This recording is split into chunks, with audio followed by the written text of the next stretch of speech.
Looking for something that sounds pretty, you know, high pitched. That's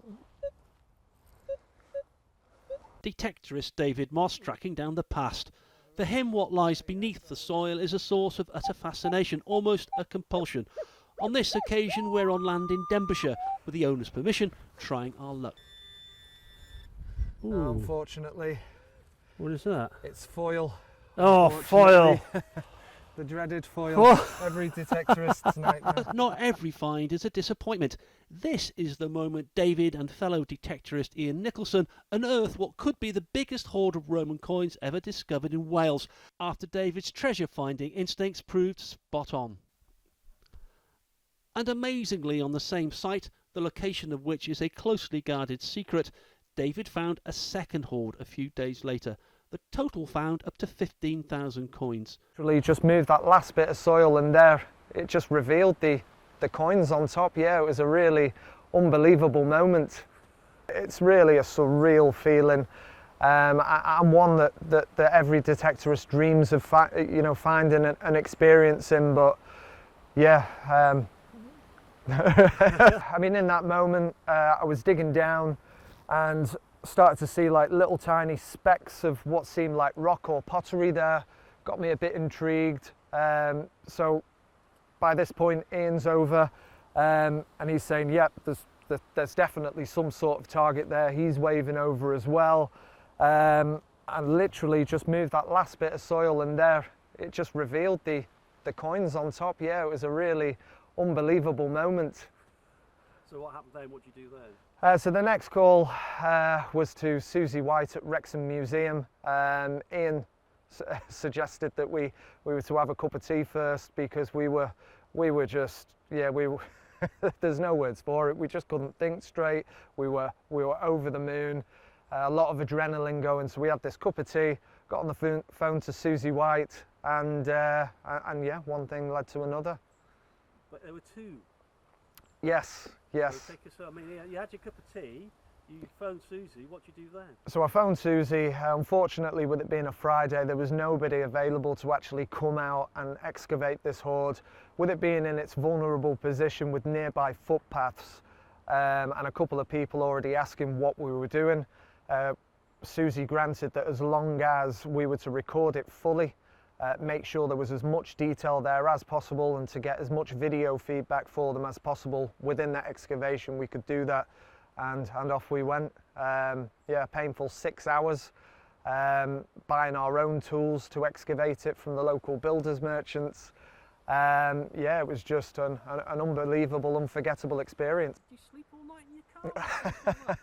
Yeah, so basically after a long drive back and the most horrific 6 hours being on this nervous wreck, I thought, it's a pretty valuable piece in terms of our historical side and what potentially the picture it could paint. So the next best option for me was getting dark. You just never truly know sort of your area and who could chance walking by. I thought the next best thing was to sleep in the car and just... As a detectorist, you go for nice signals. Most of the times you find bottle caps and ring pulls and lots of other trivia, but that next signal could be the next Roman coin, who knows?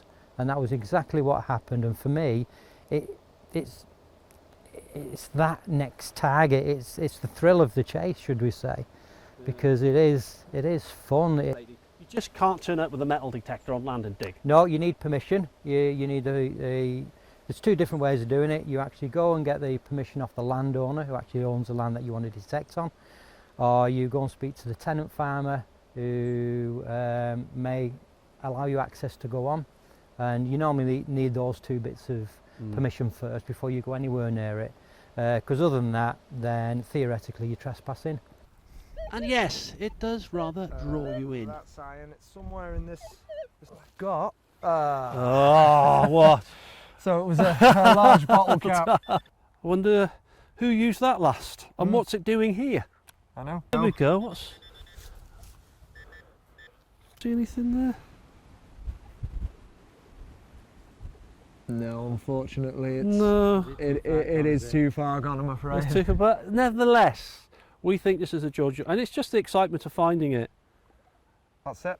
Like you said, you can see the face. I think How it's long has that been? That's been there for 200 years.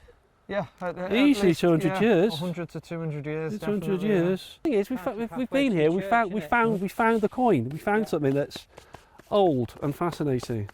So I'm happy. I'm happy for you. There you go. That's your treasure. Yeah, keep it. Yeah, there you go. I found some treasure. Treasure to me.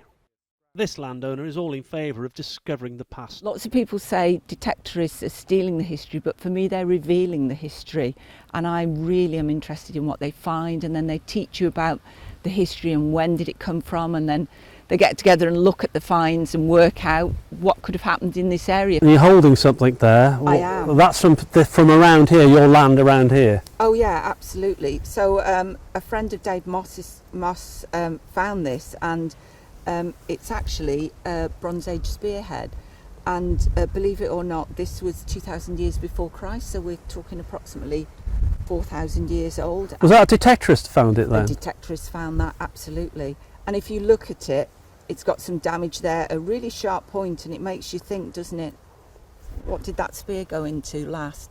Was it a person? Was it an animal? Was it in battle? And if you look, it's actually quite sophisticated. If you look at those holes there, look at that. That could have been machine-made holes, couldn't it? But what that must have been like for the fellow or lady who found that. So exciting. And not just this spearhead, another one was found on the same day. But that's still going through the process, through the finds liaison process, and with the museum at the moment. Because that's important too. It's important that this history is recorded properly and no laws are broken. And so the other one's with the finds liaison officer, so let's see what comes out of that one. It isn't really about, you know, the valuations and things like that for me. It is about the historical context and painting that bigger picture. But obviously, you know, every detectorist does dream of finding something like this. At the moment, there's no estimate of the coin's total worth, but as its treasure, there will be an inquest. But more than that, David's discovery helps tell a story of the distant past, and that's a priceless treasure in itself. Ian Lang, ITV News, Denbighshire.